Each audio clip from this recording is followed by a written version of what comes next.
नाज़रीन, अचानक तमाम फ्रंट से एस्केलेशन की खबरें मौसूल हो रही हैं। अब आप जरा सुनते जाइए एक एक करके। गजा से ये खबर सामने आ रही है कि यासिर अबू शबाब, जो कि मिलिशिया का लीडर था, जिसको इजराइल की जानिब से भेजा गया था और वो दाइश वगैरह के साथ मुंसलिक रहा है, और वो एक पूरा यानी क्रिमिनल माइंडेड जो बंदा था और बहुत सारे क्राइम्स के अंदर इन्वॉल्व था, उसको भेजा गया गजा के अंदर और इजराइल की मुकम्मल पुष्टपनाही के साथ वो हमास के खिलाफ अटैक्स में मुलव्वस था, फलस्तीनी सिविलियंस के खिलाफ अटैक्स में मुलव्वस था। वो इस वक्त जब वो मारा गया है, ये बहुत बड़ी डेवलपमेंट है और रिपोर्ट्स के मुताबिक हमास के एम्बुश के अंदर ये मारा गया है। इजरायली मीडिया के रिपोर्ट्स के मुताबिक हमास के घात के अंदर ये शख्स जब वो मारा गया है। तो ये बहुत बड़ी एस्केलेशन है गजा के हवाले से। लेबनान के हवाले से क्या खबर सामने आ रही है? लेबनान में इजराइल ने अचानक बहुत बड़ी एस्केलेशन की है, बहुत सारे इलाकों से इवैक्यूएशन ऑर्डर जारी किए हैं और इस वक्त जो हमले हैं वो भी लेबनान पर शुरू हो चुके हैं। यानी बहुत सारे जगहों पर इवैक्यूएशन ऑर्डर भी हैं और हमले का जो आगाज है वो हो भी चुका है। मल्टीपल एरियाज में इस वक्त इजराइल की भयानक एयर स्ट्राइक्स जब वो हो रही हैं। रेजिडेंशियल बिल्डिंग को हिजबुल्लाह की बिल्डिंग्स कहकर जब निशाना बनाया जा रहा है। हालांकि हिजबुल्लाह का जो इंफ्रास्ट्रक्चर है वो ऑन द सरफेस है ही नहीं। वो कौन सा ऐसी कोई ऑर्गेनाइज्ड आर्मी है कि ये उनकी डिफेंस मिनिस्ट्री है, ये उनका फलाना हेडक्वार्टर है, नहीं। उनका ऑन सरफेस इस तरह से कोई जो इंफ्रास्ट्रक्चर है वो है ही नहीं। सो रेजिडेंशियल बिल्डिंग्स को हिजबुल्लाह की बिल्डिंग्स कहकर निशाना जब बनाया जा रहा है। बड़ी खौफनाक बमबारी इस वक्त की जा रही है और जो लेबनीज गवर्नमेंट है वो बिल्कुल खामोशी के साथ बैरूत में सो रही है। कुछ ही देर में वो स्टेटमेंट जारी करेगी और वो ये कहेगी कि हिजबुल्लाह कसूरवार है, हिजबुल्लाह जो हथियार डाल दे। दुनिया में शायद एक ही गवर्नमेंट इस वक्त होगी जिस पर रोजाना हमसाया मुल्क जो है वो अग्रेशन कर रहा है, उसके लोगों को मार रहा है, उसकी जमीन को ऑक्यूपाई कर रहा है और वो गवर्नमेंट जो है उस हमलावर को कसूरवार ठहराने के बजाय अपने ही लोगों को कसूरवार ठहराती हो। वो दुनिया में मेरा ख्याल एक ही गवर्नमेंट एग्जिस्ट कर रही है, वो लेबनीज गवर्नमेंट है, उसमें भी 2-4 लोग हैं बस, इससे ज्यादा नहीं है।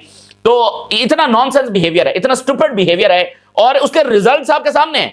रिजल्ट सामने, एक एस्टिमेट नहीं है कि इसका नतीजा क्या होगा, नतीजा सामने है कि मजीद इजरायली अग्रेशन के दरवाजे लेबनीज गवर्नमेंट का बिहेवियर खोल रहा है। भाई कोई भी गवर्नमेंट, कोई भी स्टेट ये कैसे बर्दाश्त कर सकती है कि उसकी सॉइल के ऊपर, उसकी लैंड के ऊपर हमले हो रहे हैं, कोई मुल्क रोजाना घुस कर उनके लोगों को मार रहा हो, ये कोई भी स्टेट वो कैसे बर्दाश्त कर सकती है? तो भाई अपने लोगों पर इल्जाम लगाया जा रहा है, हिजबुल्लाह के ऊपर इल्जाम लगाया जा रहा है कि ये तुम कसूरवार हो। तो शाम में कौन कसूरवार है? अल-शरा कसूरवार है और कतर में कौन कसूरवार है? तो ये बहुत ही स्टूपिड बिहेवियर है और समय से बालातर है ये बिहेवियर। बहरहाल ये बिहेवियर जारी है, यानी बैरूत में वो सो रहे हैं और इधर इजराइल जब वो हमले कर रहा है। अच्छा, साथ ही आप देखिए यमन में अचानक एक बड़ी जंग शुरू हो गई है। बहुत बड़ी जंग का आगाज यमन में शुरू हो गया है और इसके बारे में न्यूयॉर्क टाइम ने यह लिखा है कि ये एक ऐसी डेवलपमेंट है जो यमन को प्रैक्टिकली 2 मुल्कों के अंदर तकसीम कर देगी। अच्छा, हुआ यह है नाज़रीन कि एक एरिया जो है वो तो अंसारुल्लाह के पास है, एक एरिया जो है वो दूसरी गवर्नमेंट के पास है जिसको अमेरिका सपोर्ट करता है और अरब सपोर्ट करते हैं, बाकी वेस्टर्न गवर्नमेंट सपोर्ट करती हैं। तो वहां पर जो सऊदी बैक्ड ग्रुप्स हैं और जो यूएई बैक्ड ग्रुप्स हैं उनकी आपस में जंग शुरू हो गई है।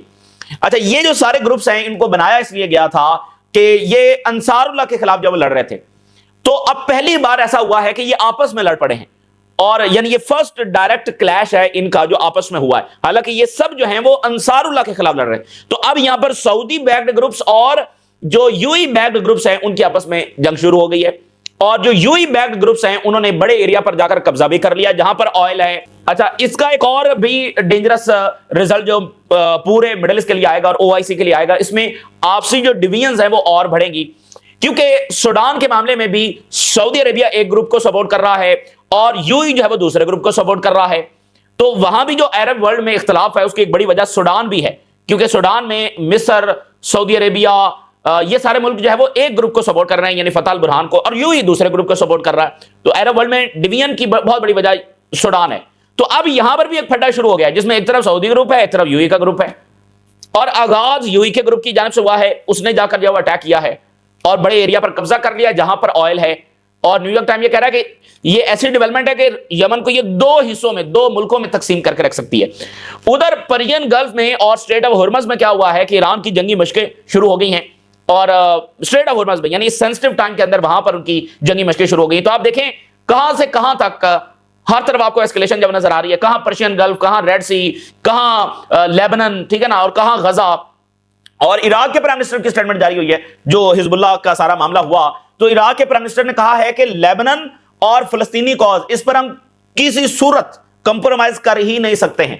فلسطینی کاز پر ہم کوئی کمپرومائز کر جائیں، اس کا سوال ہی پیدا نہیں ہوتا۔ یہ عراق کے پرائم منسٹر کی سٹیٹمنٹ جب جاری ہوئی ہے، تو یہ تمام صورتحال آپ کے ساتھ شیئر کریں گے، اور آغاز کرتے ہیں ابو شباب سے متعلق جو تازہ ترین ہیڈ لائن سامنے آ رہی ہیں، تازہ ترین ابتدائی رپورٹس سامنے آ رہی ہیں۔ یہ وہ بندہ ہے، یعنی یہ ایک سول وار غزہ کے اندر چھیڑی گئی تھی۔ ایک تو ہے کہ اسرائیلی آرمی موجود تھی، دوسری طرف داعش کے لوگ جیلوں سے کرمنلز اور ویسٹ کے ڈیفرنٹ جو کرمنل بائکر گینگز ہیں ان کو غزہ میں جو بھیجا گیا۔ خاص کر یہ جو ابو شباب کی ملیشیا ہے، اس کو اندر بھیج کر ایک سول وار جو ہے وہ چھیڑی گئی، ٹھیک ہے نا، اور یہ جا کر حماس کے اوپر اٹیکس کر رہی تھی۔ اس کو پھر اسرائیل اپنے مقاصد کے لیے جیسے بھی چاہ رہا تھا استعمال کر رہا تھا۔ اگر ایڈ چھیننی ہے تو یہ اٹیک کرتے تھے، ایڈ چھینتے تھے، اور اسرائیل کہتا تھا کہ دیکھو یہ حماس نے اٹیک کیا ہے۔ مطلب یہ ہر ایک کرائم کے اندر، ہر ایک ڈرٹی ورک کے اندر یہ ملوث تھے، اس کا پورا جو گینگ ہے۔ تو یہ جو یاسر ابو شباب ہے، اس کے بارے میں حماس نے یہ کہا بھی تھا کہ اس کو ہم مار دیں گے۔ تو اب یہ اسرائیل کے مکمل پروٹیکشن میں، اسرائیلی ویپنز کے ساتھ، اسرائیلی پیسے کے ساتھ، اسرائیلی انٹیلیجنس کے ساتھ یہ کام کر رہا تھا، اور ابھی جب سیز فائر ہوا ہے تو یہ اسرائیلی علاقے میں ہی بیٹھا ہوا تھا، تو رفح میں جو ہے اس کو مارا گیا ہے۔ یہ بہت بڑی، یعنی یہ غزہ سے اب تک کی سب سے بڑی ڈیولپمنٹ ہے۔ Yasser Abu Shabab, the commander of the armed militia east of Rafah, killed by unknown assailants۔ اسرائیلی media, Yasser Abu Shabab killed in Hamas ambush in Rafah۔ اسرائیلی آرمی کہہ رہی ہے کہ یاسر ابو شباب کی جو کلنگ ہے that is a bad development for Israel۔ یہ اسرائیل کے لیے بہت برا ہوا ہے۔ اسرائیلی آرمی کہہ رہی ہے کہ ہم انویسٹیگیٹ کر رہے ہیں کہ یہ کیسے ہوا ہے، کس نے مارا ہے، اور سم اسرائیلی میڈیا رپورٹس کے یاسر ابو شباب کو اس کے اپنے ہی کسی بندے نے مارا ہے، اور سم اسرائیلی میڈیا سے کہ یہ حماس کے ایمبوش کے اندر جب وہ مارا گیا ہے۔ لیکن جیسے بھی ہے فی الحال ابتدائی رپورٹس کے مطابق یہ مارا گیا ہے، اور انویسٹیگیٹ ہو رہا ہے کہ یہ کیسے ہوا۔ اچھا، اب دیکھیے رفح کے اندر ہی 5 اسرائیلی فوجیوں کی کیجویلٹیز ہوئی ہیں، جس کا الزام وہ آلریڈی حماس کے اوپر لگا چکے ہیں۔ اوپر سے یہ یاسر ابو شباب بھی انہی کا بندہ ہے جو مارا گیا۔ تو اسرائیل کوئی بھی جواز بنا کر غزہ کے اوپر بڑے حملے جو لانچ کر سکتا ہے۔ اچھا، میں آپ کو بتا دوں کہ یہ جو یاسر ابو شباب کو اگر حماس نے بھی مارا ہے تو یہ سیز فائر کی وائلیشن نہیں ہے۔ اس کی وجہ یہ ہے کہ جو سیز فائر ہوا ہے وہ اسرائیلی آرمی کے ساتھ ہوا ہے۔ یاسر ابو شباب تو اسرائیلی آرمی کا حصہ نہیں ہے، یہ تو داعش ہے، کرمنل گروپس ہیں، تو ان کے ساتھ تو کوئی سیز فائر نہیں ہے۔ تو یہ سیز فائر کی وائلیشن قطعاً نہیں ہے۔ وہ سیز فائر جس کے تحت ویسے بھی جینوسائیڈ جاری ہے، اور وہ سیز فائر جس پر اسرائیل نے کبھی بھی کوئی امپلیمنٹ نہیں کیا۔ لیکن بہرحال ایک میڈیا کے حد تک جو ایک نیریٹو گیم چلتی رہتی ہے، تو اب تو وہ یہی جواز بنائیں گے کہ یہ دیکھیں حماس نے اتنی بڑی وائلیشن کر دی ہے۔ تو حماس نے کوئی وائلیشن نہیں کیا۔ اگر حماس نے بھی اگر اٹیک کیا ہے تو یہ داعش کا بندہ ہے، اس کو مارا ہے، اسرائیلی آرمی کے اوپر حماس نے اٹیک نہیں کیا ہے۔ لیکن بہرحال یہ ایک بڑی ڈیولپمنٹ ہے جس کے نتیجے میں غزہ میں کچھ بھی ہو سکتا ہے، اور صورتحال 10 اکتوبر سے جو پہلے والی ہے اس کی طرف اسرائیل شفٹ کرنے کی جو ہے وہ کوشش کرے گا۔ اسی درمیان جو ہے وہ لیبنان اور اسرائیل کے درمیان مذاکرات ہوئے کل، ابھی اس کو 24 گھنٹے بھی نہیں ہوئے۔ لیبنیز گورنمنٹ نے کہا کہ واہ واہ دیکھو ہم مذاکرات کر رہے ہیں اسرائیل سے، کیا بات ہے، اور دیکھو ہم حزب اللہ کے نیریٹو کو شکست دے رہے ہیں، اور حزب اللہ جنگ چاہتی ہے، اور ہم دیکھیں اسرائیل کو مذاکرات کی ٹیبل پر لے آئے ہیں۔ اس کے 24 گھنٹوں کے اندر اندر اسرائیل نے لیبنان کے اوپر حملے لانچ کر دیے۔ ابھی 24 گھنٹے بھی اس ملاقات کو نہیں ہوئے۔ تو یعنی یہ اسرائیل کا واضح میسج ہے کہ مذاکرات کو وہ اس طرح سے دیکھتا ہے۔ بہت بڑے حملے اس وقت لیبنان پر لانچ کیے جا رہے ہیں، مزید اگلے گھنٹوں میں ہوں گے، کیونکہ ساتھ ساتھ وہ ایویکویشن آرڈرز بھی جاری کر رہے ہیں، اور ملٹیپل ایریاز میں، ملٹیپل ٹاؤنز کے اندر، اور ویڈیوز سامنے آ رہی ہیں جیسے بمباری ہوتی ہے تو ایک بہت ہی خوفناک منظر ہوتا ہے۔ پوری کی پوری بلڈنگز، ریزیڈینشل ہومز، اتنے خوبصورت نظر آنے والے گھر زمین بوس ہو جاتے ہیں، اور وہاں سے آگ اور دھواں ہی اٹھتا ہوا جائے، اس کے بادل بنتے ہوئے نظر آتے ہیں۔ بہت بڑا وائلنس، یعنی اسرائیل نے یہ میسج دیا ہے کہ وہ صرف وائلنس کرنا جانتا ہے، ڈپلومیسی، مذاکرات، یہ سب جو ہے وہ یہ اس کی زبان نہیں ہے۔ The Israeli army wants buildings in Majdal and Brashit in the southern Lebanon۔ Israeli army کے residents of the specific buildings in the village of Jabba Maruma southern Lebanon میں یہ فوری ایویکویٹ کر جائیں۔ ہم حزب اللہ سے ایفیلیٹڈ جو ملٹری انفراسٹرکچر ہے، بلڈنگز ہیں، ان کو ویریس پارٹس میں نشانہ بنانے جا رہے ہیں۔ پھر آگے وہ ڈفرینٹ ٹاؤنز کے بھی نام بتا رہے ہیں کہ جہاں سے جب ایویکویٹ کر جائیں۔ اور ابھی یہ سٹیٹمنٹ آئی ہے، اور اس کے 5 منٹ بعد یہ سٹیٹمنٹ آ گئی ہے کہ حملے شروع بھی ہو گئے۔ Israeli air strike on the town of al Majdal Marouna Jebaa Brashit in the southern Lebanon, یہ بھی ان ایریاز میں شامل ہیں جن کے بارے میں اسرائیل نے ابھی 10 منٹ 20 منٹ پہلے کہا کہ ایویکویٹ کر جائیں۔ اس کے 10 منٹ کے بعد ہی وہاں پر حملے شروع ہو گئے، اور ایک ٹاؤن نہیں ہے، ملٹیپل ٹاؤنز ہیں، ویوز آف اٹیکس ہیں۔ یعنی Israeli raid targets outskirts of the town of Marouna in southern Lebanon. اور اسرائیلی آرمی چیف نے کہا ہے کہ we must be prepared on all borders and in every sector for any sudden threat that may confront us۔ ہمیں تمام borders کے اوپر جب وہ تیار ہونا ہوگا، کسی بھی بارڈر سے کبھی بھی کسی بھی وقت جب ہمارے اوپر جنگ جب مسلط کی جا سکتی ہے، کوئی بھی خطرہ آ سکتا ہے، اسرائیلی آرمی چیف کہہ رہا ہے۔ So this is the behaviour of Israel. और लेबनीज गवर्नमेंट के बिहेवियर को जितना ज्यादा यहां पर तनकीद का निशाना बनाया जाए वो कम है, वो रियलिटी से बहुत दूर है। लेबनान की रेजिस्टेंस जो है वो किसी दूसरे सियारे से नहीं आई है, ये लेबनान के लोग हैं। और ये तंजीम बनी तब थी जब लेबनान के ऊपर कब्जा हो चुका था, और सब जानते हैं, पूरी लेबनान के लोग और बाकी जो पॉलिटिकल शख्सियात हैं वो रेजिस्टेंस की अहमियत को जानती हैं। पूरी अरब स्ट्रीट जो रेजिस्टेंस के साथ खड़ी है। ये जो अभी अमेरिका की जानिब से ये गवर्नमेंट लाई गई है और इसमें ज़ाहिर है कि मिडिल ईस्ट सपोर्ट कर रहे हैं, तो उनका ये नुक्ता नजर है कि हिजबुल्लाह को अगर डिसाम हो जाती है तो फिर इसके नतीजे में अमन हो जाएगा। इजराइल का भी यही नुक्ता नजर है कि हम जो हमले कर रहे हैं हम तो मजबूरी में कर रहे हैं, हम तो बड़े अमन लाने वाले हैं, हम तो यहां पर अमन चाहते हैं लेकिन ये हमें मजबूर करते हैं। ये इजराइल का भी नुक्ता नजर है, ये अमेरिका का भी नुक्ता नजर है, और ये लेबनीज गवर्नमेंट का भी नुक्ता नजर है, और मिडिल ईस्ट के एक दो मुल्कों का भी यही नुक्ता नजर है कि यहां पर हिजबुल्लाह ही कसूरवार है।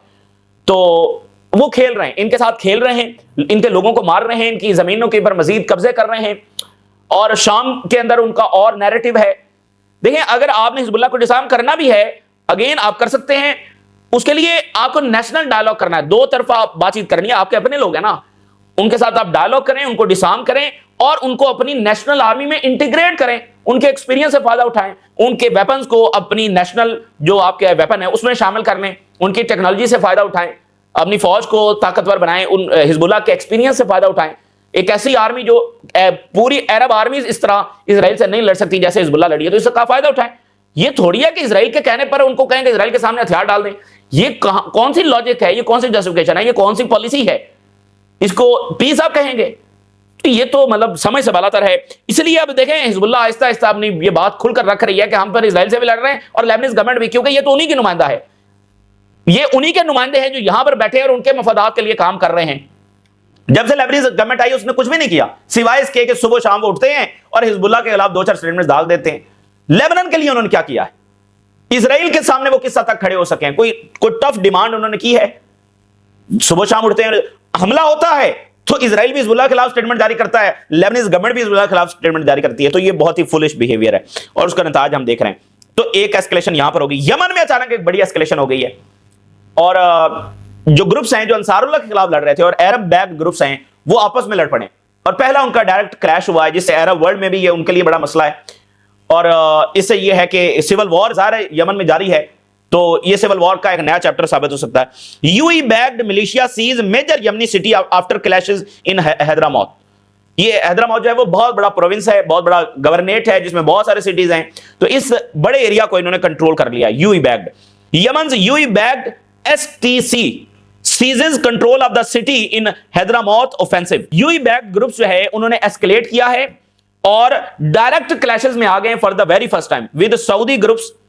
और यमन का जो ऑयल रिच ये रीजन है, ये ऑयल रिच रीजन है जहां पर उन्होंने ये कब्जा जाकर किया है।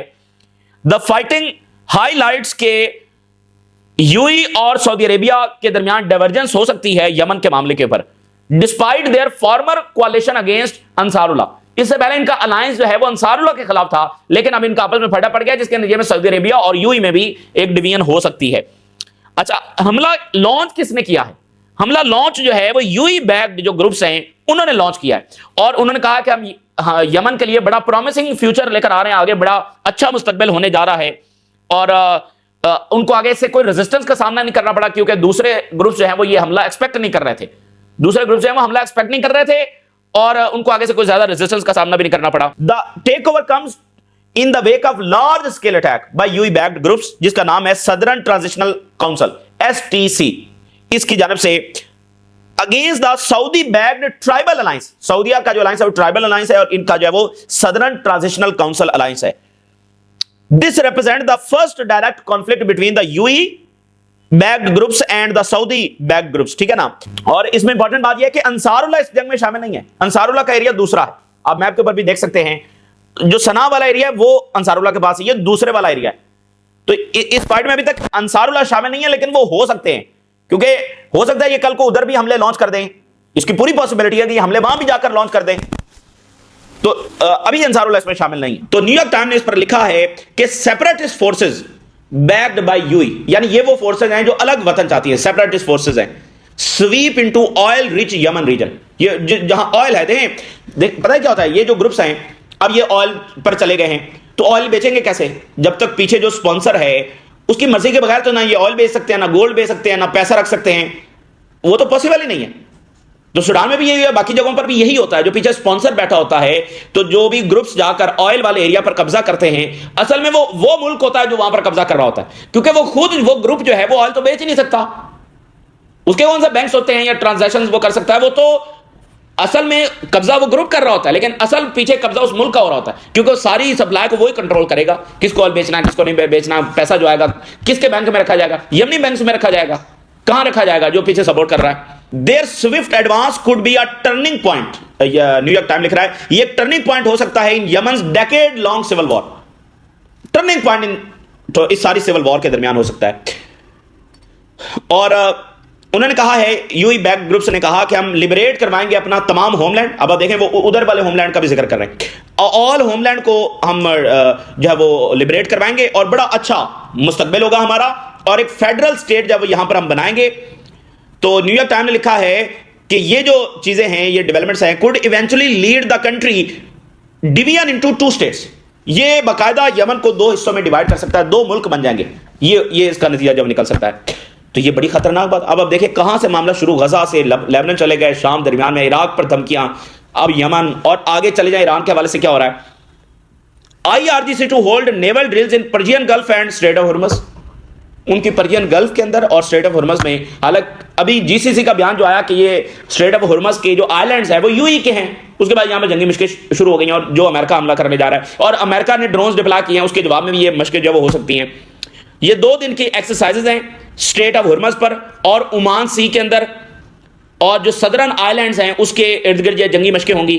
اسٹریٹ آف ہرمز جو ہے یہ دنیا کا کی واٹر وے ہے، اور ایران اس حوالے سے یہ وارن بھی کر چکا ہے کہ ایسکلیشن کے پیریڈ میں وہ اس کو بند بھی کر سکتا ہے۔ اور ان ڈرلز کا نام جو ہے وہ ان کے فاؤنڈر جو IRGC کے نیوی کے اسپیشل فورسز یونٹ کے فاؤنڈر تھے، ان کے نام کے اوپر ان ڈرلز کو نام دیا گیا ہے۔ 2016 میں وہ مارے گئے تھے، اینڈ 2 روز تک یہ جنگی مشقیں یہاں پر ہوتی رہیں گی۔ عراق کے پرائم منسٹر نے کہا ہے کہ اس کی جو گورنمنٹ ہے وہ فلسطین اور لیبنان دونوں کے لیے کمپرومائز نہیں کرے گی۔ ہم تو فلسطین کے ساتھ کھڑے ہیں، ہم تو لیبنان کے ساتھ کھڑے ہیں، اور سوال ہی پیدا نہیں ہوتا کہ ہم اس میں کمپرومائز کریں۔ اور مصر نے کیا سٹیٹمنٹ جاری کی ہے؟ مصر کہہ رہا ہے کہ فلسطینی